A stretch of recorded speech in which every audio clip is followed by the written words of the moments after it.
หักสองโบเจออยู่หังคออำหอนตอนปันเปื้อนเข้ามาส่วนเกี่ยกังจังหักเนยขอโทษใจปันเป็นเกี่ยวเหตุไว้ที่มันแก่นยาวถึงมายามนายตั้งหักสามโบเจอหล่อตุ้มกา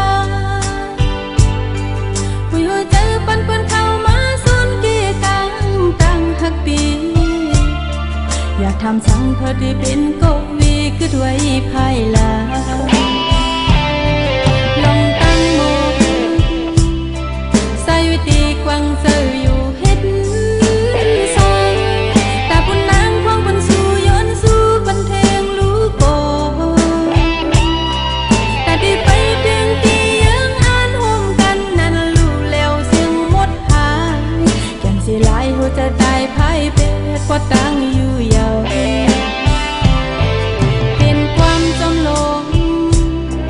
ตาหักผมโหไปยืนมือว่าแค่เข้าใจถ้าปัญหาน้องตัวยาวใน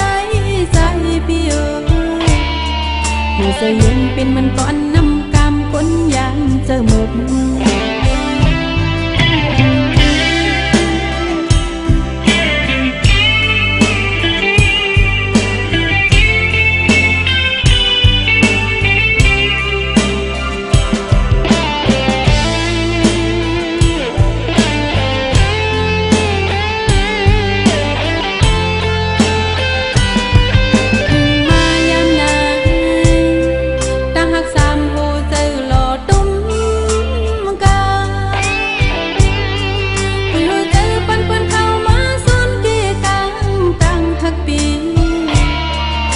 ทำสังพอดีเป็นกวีคือด้วยภายหลัง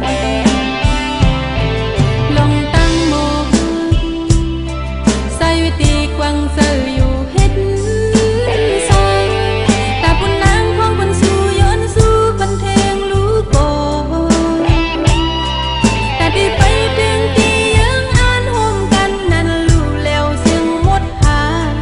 แก่นสิหลายหัวจะได้ภายเป็ดพอตั้งอยู่ยาวเป็นความจำลง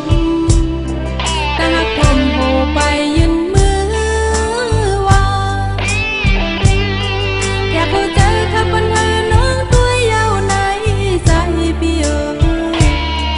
อยู่เสียเย็นเป็นมันก้อนน้ำกำคนยามเจอหมด